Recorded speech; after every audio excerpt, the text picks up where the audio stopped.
Alright, people, so I'm here with your Raw review. Kind of your typical Raw. I had a lot of shit on it. It did have some, few good spots there, but mostly shit. So let's get into the review here. You got the start of the show. You got the New Day, Stephanie McMahon, and Shane McMahon promo.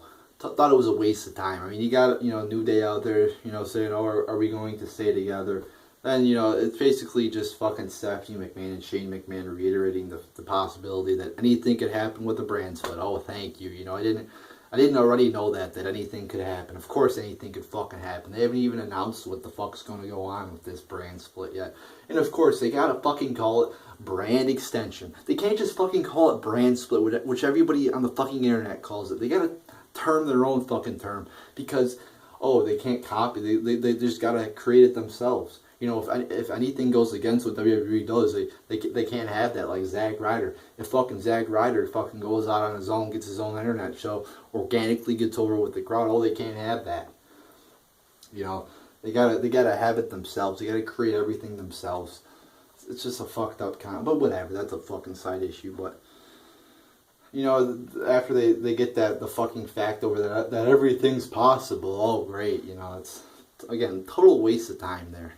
Then they have a fucking dance on. I mean, what the fuck is up with all these fucking dancing gimmicks? You got R-Truth coming out there like looking like a total fucking retard every week. You got fucking Fandango, rapping. It's nobody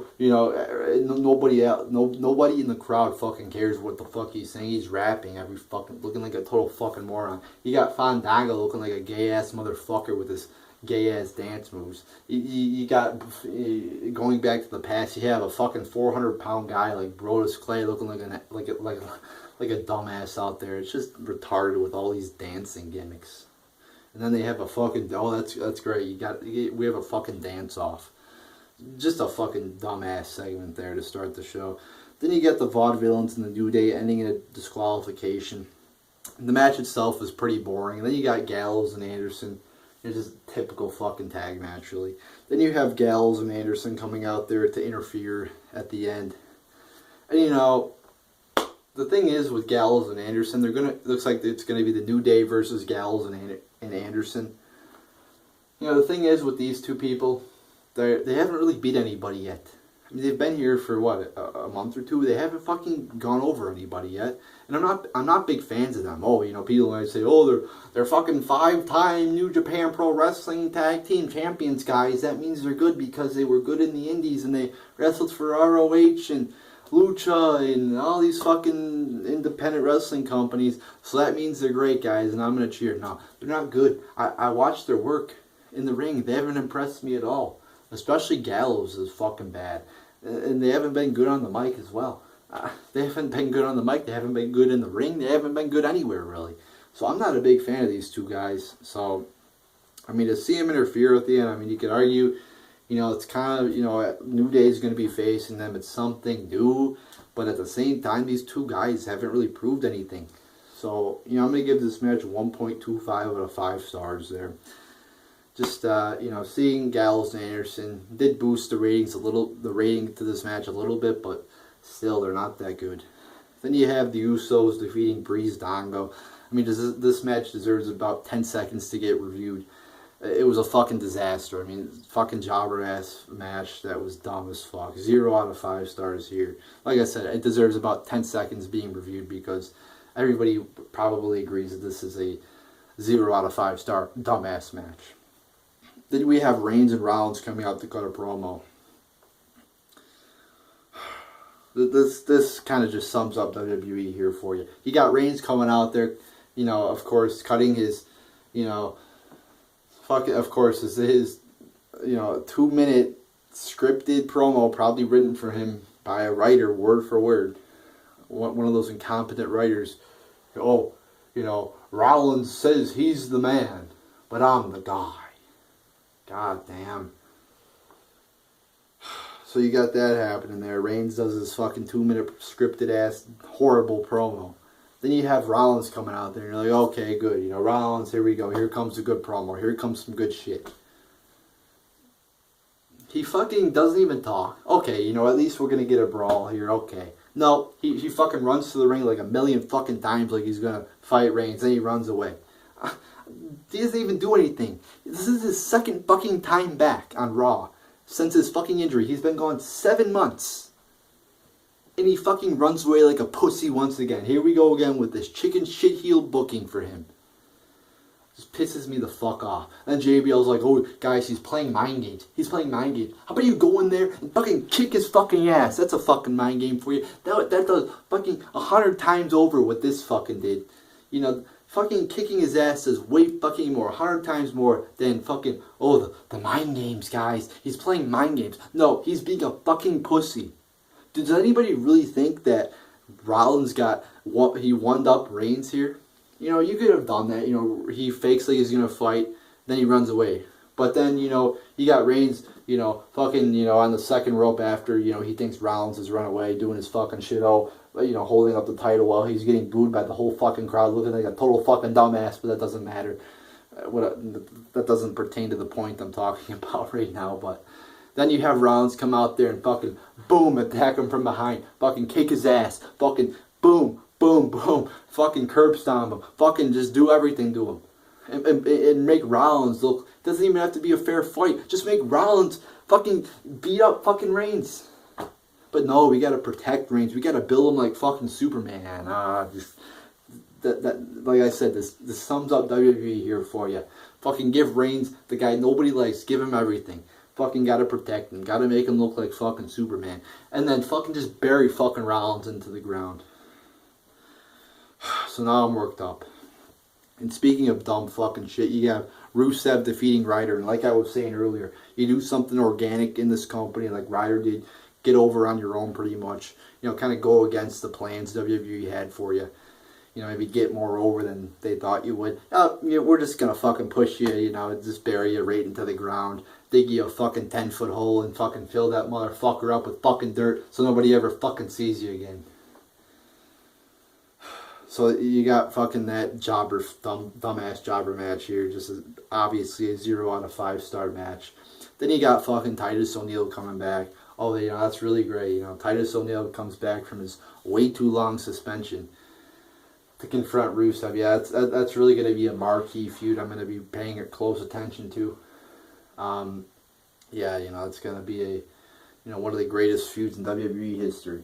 It's clearly going to be a dumbass fucking feud that nobody's going to give a shit about. So there you go, 0 out of 5 stars there. And I did not give a fuck about Titus O'Neil returning because he's a fucking jobber. Then you got the Enzo Amore and Colin Cassidy defeating the Dudleys. More of the same shit with the tag division here. Just a typical fucking tag match. Boring as hell. The Dudleys suck in the ring. They're jobbers. It was predictable who was going to win. Just a bad fucking match here. 0 out of 5 stars. Then we have Cena returning here. You know, I said this in my Raw preview video, which I did live Periscope video on it. I said I had mixed feelings on it because on one end I'm happy Cena's back because he's a breath of fresh air. He's way better than fucking Reigns. But on the other hand, he is fucking Cena, and he does fucking suck a lot at times. And he is like Reigns, he is fucking Superman. So and then what he said in the first part of this promo made me remember why I hate him so much. Where he's like, "Oh, Memorial Day, guys! I love the veterans. I love the troops." Fuck it. He's not even a fucking guy who fought in the military. Yet they're branding him as this guy who loves the troops more than anybody else.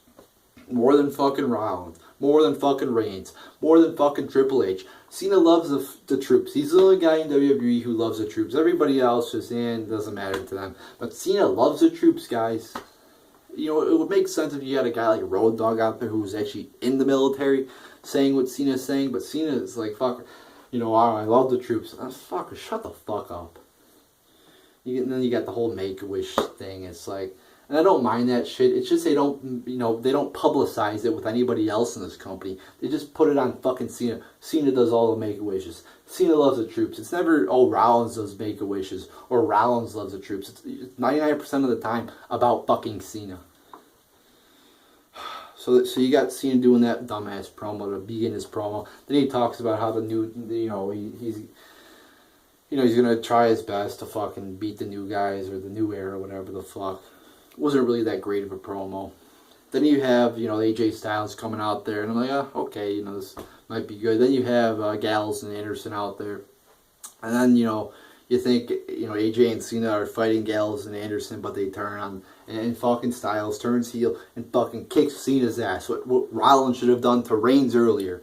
But AJ Styles does it to Cena, you know, kicks his ass, you know. That was good. You know, good. I enjoyed the segment. Very good segment here. Cena's promo was lackluster, but you know, the main part of the segment was, you know, AJ and his group there, the club, beating up Cena. So I enjoyed it. Thought it was very good. That's all I really got to say about it. I liked it. You know, I liked the swerve. I liked the aggressiveness out of AJ. Only one problem, how AJ has not won a feud. He's fucking lost to Jericho. He's lost to Reigns. I don't even think he's won a pay-per-view match. I don't remember what he did at Fastlane, but if he lost at Fastlane, I know for sure he has not won a pay-per-view match yet, which is a disappointment, because Styles is talented. But still, it doesn't really make sense. You got fucking Styles, who hasn't won a fucking feud. I don't even think he's won a pay-per-view match. If he has, it's only been one. Fucking going up against the Superman Cena. So I would have enjoyed to see Reigns or Styles at least win something, but it's whatever. But nonetheless, thought it was very good there. Then you have Ziggler versus Corbin. They were branding this off as a technical wrestling match, but Ziggler comes out there and just low blows him. You know, I thought it was okay. I thought Ziggler could have done more, but, you know, short and sweet, I guess you could say. It was okay.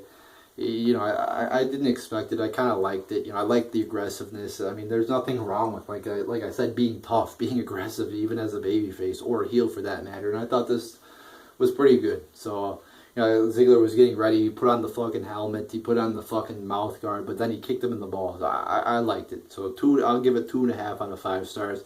But like I said, could have still put a little bit more. You know, Ziggler could have done a little bit more. Like, you know, beat him up or put him through a table. You know, show him being more aggressive. Even though he was aggressive, could have done more. A little bit more, but whatever. Then we have Dana Brooke defeating Natalya. This is the problem with the Divas division. You have Natalya, who was just #1 contender, getting beat by this fucking diva I've hardly even heard of from NXT, who just comes on in here and, like, what is this, her, like, second or third match on Raw? She's only wrestled a few matches on Raw, if that. And then she just beats the person who was just #1 contender. This is why we have a Divas division that's in fucking shambles because of this shit.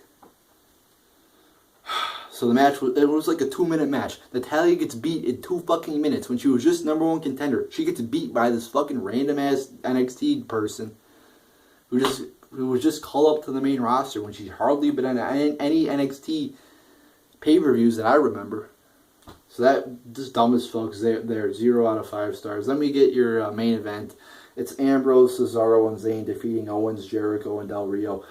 Just a typical fucking 6-man tag match. It was boring. It wasn't anything that good.